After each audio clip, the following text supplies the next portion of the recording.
Friends, मैं सुनीता अग्रवाल। मेरे channel पे आप सभी का बहुत बहुत स्वागत है। तो आज हम बनाएंगे बहुत ही ज्यादा टेस्टी रेसिपी।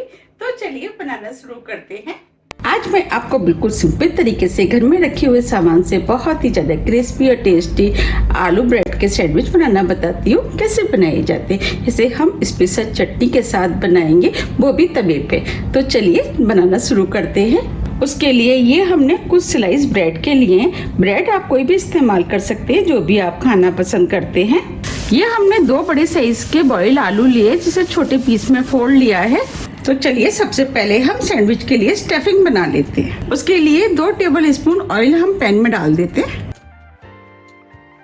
ऑयल को गर्म होने देते हैं। ऑयल गर्म हो गया है, ये 2 चुटकी हींग लिए वो डाल देते हैं। 1 टीस्पून जीरा, 1 छोटे साइज की प्याज छोटे पीस में काट लिया है वो डाल देते और प्याज को हल्के गोल्डन कलर का होने तक भून लेते। और इसी प्याज के साथ 2 हरी मिर्च डाल देते हैं, जिसे छोटे पीस में काट लिया है। मिर्च आप अपने टेस्ट के अनुसार थोड़ी सी कम या ज्यादा भी कर सकते हैं। आधा इंच अदरक का टुकड़ा जिसे कद्दूकस कर लिया है। अब सभी चीजों को प्याज के साथ कुछ सेकंड के लिए भून लेते हैं। अब ये सभी चीजें भुन गई हैं। अब इसके अंदर मसाले डालेंगे। मसालों में 1 टीस्पून धनिया पाउडर, आधी टीस्पून हल्दी पाउडर, 1 टीस्पून लाल मिर्च, मिर्च आप अपने टेस्ट के अनुसार थोड़ी सी कम या ज्यादा कर सकते हैं, आधी टीस्पून गरम मसाला, नमक टेस्ट के अनुसार। अब मसालों को कुछ सेकंड के लिए भून लेते हैं, जिससे कि मसालों के अंदर जो कच्चापन होगा वो निकल जाएगा। अब ये मसाले भी भुन गए हैं। ये जो हमने आलू लिए थे वो डाल देते हैं। अब आलू को मसाले के साथ अच्छे से मिक्स कर लेते हैं।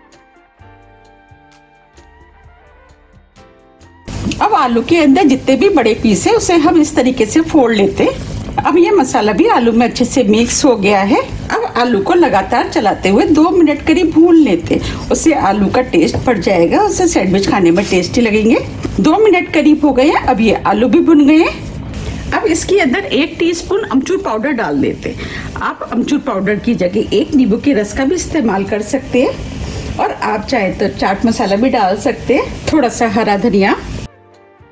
अब सभी चीजों को अच्छे से मिक्स कर देते हैं। स्टफिंग जितनी ज्यादा टेस्टी बनेगी, सैंडविच उतने ही ज्यादा खाने में टेस्टी लगेंगे। अब ये टेस्टी सी स्टफिंग बनके तैयार हो गई है। अब स्टफिंग को अलग बाउल में निकाल लेते हैं। हमने स्टफिंग को बाउल में निकाल लिया है। अभी ये काफी गर्म है, इसे ठंडा होने देते हैं और साइड में रख देते हैं। अब सैंडविच के लिए धनिया पुदीने की चटपटी और टेस्टी चटनी बना लेते हैं। ये हमने 2 मुट्ठी धनिया लिया है, वो हम मिक्सी में डाल देते हैं। 1 मुट्ठी पुदीना, इसे भी डाल देते हैं। ये हमने 1 छोटे साइज की कैरी ली, जिसे हमने छील लिया है, वो डाल देते हैं। इससे चटनी बहुत ही ज्यादा टेस्टी बनके तैयार होगी। अगर आपके पास कच्ची कैरी नहीं है तो आप इसकी जगह 1 नींबू का रस भी डाल सकते हैं। आधा इंच अदरक का टुकड़ा, ये हमने 3 से 4 हरी मिर्च लिए, वो डाल देते हैं। क्योंकि हम इस चटनी को चटपटी बना रहे हैं, इसीलिए हमने 4 मिर्च का इस्तेमाल किया है। अब हम इसे तोड़ लेते हैं। मिर्च आप अपने टेस्ट के अनुसार थोड़ी सी कम या ज़्यादा भी कर सकते हैं। ये हमने थोड़े से महीन वाले सेब लिए, वो डाल देते हैं। उससे चटनी के अंदर थिकनेस आएगी, चटनी खाने में टेस्टी लगेगी और काली भी नहीं पड़ेगी। अब इसके अंदर 1 चुटकी हींग डाल देते हैं। क्योंकि मुझे चटनी में हींग पसंद है, इसीलिए मैं हींग का इस्तेमाल कर रही हूँ। अगर आपको नहीं पसंद है तो आप बिना हींग के भी चटनी बना सकते हैं। 1 टीस्पून जीरा, नमक टेस्ट के अनुसार। अब इसके अंदर हम थोड़ा सा ठंडा पानी डाल देते हैं, इससे चटनी का कलर अच्छा आएगा। अब चटनी को हम मिक्सी से महीन पीस लेते हैं। ये हमने चटनी को मिक्सी से महीन पीस लिया है। अब इस चटनी को इस बाउल में निकाल लेते हैं।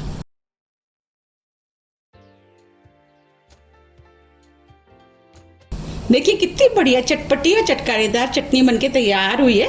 अब इधर स्टफिंग भी ठंडी हो गई है और चटनी भी बनके तैयार हो गई है। चलिए अब सैंडविच बना लेते हैं। इसके लिए ये हमने 2 ब्रेड लिए।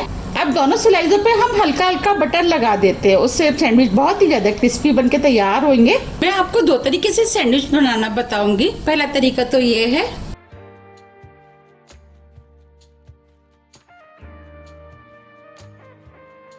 ये हमने दोनों स्लाइसों पे बटर लगा दिया है। अब जो हमने धनिया पुदीने की चटनी बनाई है उसे हम हल्का हल्का लगा देते हैं, उससे सैंडविच खाने में बहुत ही ज्यादा टेस्टी लगेंगे। ये हमने चटनी को लगा दिया है। अब दूसरी ब्रेड पे हम टमाटो केचप लगा देते हैं। आप चाहे तो बिना टमाटो केचप के भी इसको बना सकते हैं। आप चाहे तो दोनों पे हरी चटनी लगा सकते हैं या आप दोनों पे टमाटो केचप लगा सकते हैं। ये सब आपके ऊपर डिपेंड करता है कि आप सैंडविच को किस तरीके से बनाना पसंद करते हैं। ये हमने ब्रेड पर टमाटो केचप लगा दी है। हमने जो आलू की स्टफिंग बनाई थी वो हम इसके ऊपर लगा देते। इस स्टफिंग को हम इस तरीके से पूरी स्लाइस पर फैला देते। ये सैंडविच खाने में बहुत ही ज़्यादा टेस्टी लगते हैं, बहुत जल्दी भी बनके तैयार हो जाते हैं और सभी के घरों में आलू प्याज तो होती है, फिर तो बनाने में बिल्कुल भी टाइम नहीं लगता है। ये हमने ब्रेड पर चारों तरफ आलू की स्टफिंग लगा दी है। तो अब हम इस ब्रेड को इसके ऊपर रख देते हैं और इस तरीके से हाथ से दबा देते हैं और इसके ऊपर हल्का हल्का बटर लगा देते हैं। आप चाहे तो बटर की जगह घी का भी इस्तेमाल कर सकते हैं, लेकिन बटर से जब हम सैंडविच बनाते हैं तो सैंडविच खाने में बहुत ही ज़्यादा टेस्टी लगते हैं। चलिए अब सैंडविच को सेक लेते हैं। उसके लिए हमने गैस पे तवा रख दिया है। अब जिस साइड हमने बटर लगाया था उस वाली साइड को हम नीचे कर देते हैं और इस तरीके से हम ब्रेड को तवे पे डाल देते हैं और स्लो फ्लेम पे इसे क्रिस्पी होने तक सिकने देते हैं और ऊपर से हम हल्का सा इसे दबा देते हैं। हमें इसे स्लो फ्लेम पे ही सेकना है जिससे कि ये क्रिस्पी बने। अब हम ऊपर की साइड पे हल्का सा बटर लगा देते हैं।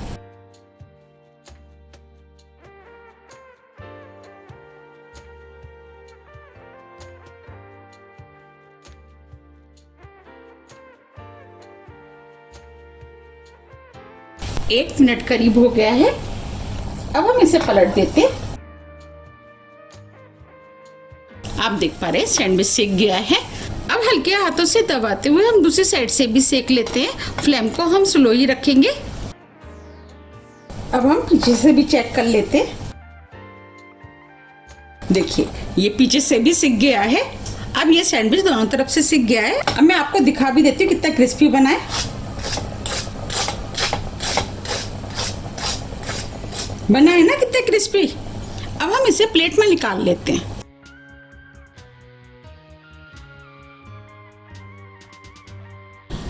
मैंने आपको पहले तरीके से बनाना बता दिया है। अब मैं आपको दूसरे तरीके से बनाना बताती हूँ।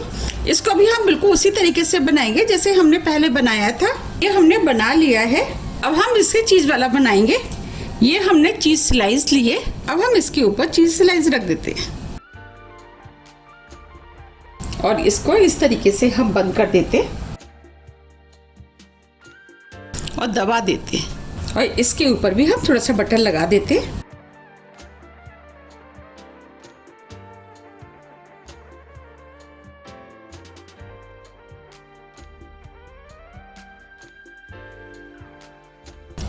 अब इसे भी हम सेक लेते। इसको भी हम बिल्कुल उसी तरीके से सेकेंगे जैसे हमने पहले सेका था।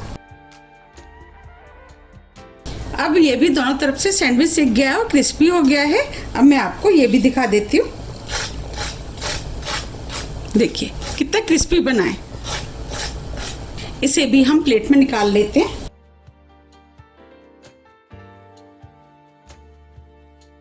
आप देख पा रहे हैं दोनों तरह के कितने बढ़िया सैंडविच बनके तैयार हुए हैं। आप इन सैंडविच को टमाटो केचप और ये जो हमने धनिया पुदीने की चटनी बनाई है उसके साथ खाएंगे तो और भी ज़्यादा खाने में ये टेस्टी लगते हैं। आप देख पा रहे हैं कितने बढ़िया आलू के सैंडविच बनके तैयार हुए हैं। अब मैं आपको सैंडविच को काट के दिखा देती हूँ।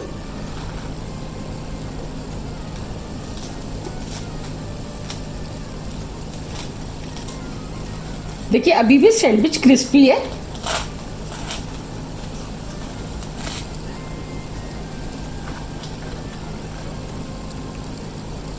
देखिए कितना बढ़िया सैंडविच बनके तैयार हुआ है। अब मैं आपको दूसरा वाला भी काट के दिखा देती हूँ जो हमने चीज का बनाया था। मैंने आपको जिस तरीके से बनाना बताया अगर आप उस तरीके से बनाएंगे तो आपके सैंडविच बिल्कुल इसी तरीके के क्रिस्पी बनके तैयार होंगे।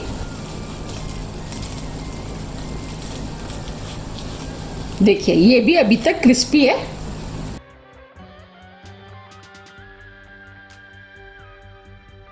देखिए ये भी कितना बढ़िया बनके तैयार हुआ है। मैंने आपको दो तरीके से सैंडविच बनाने बताए हैं। आपको कौन सा तरीका पसंद आता है मुझे आप कमेंट्स बॉक्स में लिख के ज़रूर बताइएगा। ये दोनों ही सैंडविच खाने में टेस्टी लगते हैं। अगर आपको मेरी रेसिपी पसंद आ रही है तो आप ज़्यादा से ज़्यादा फ्रेंड और फैमिली के साथ शेयर कीजिए। अब मुझे कमेंट्स करके ये भी बताइए कि आप इन्हें कब बना रहे हैं।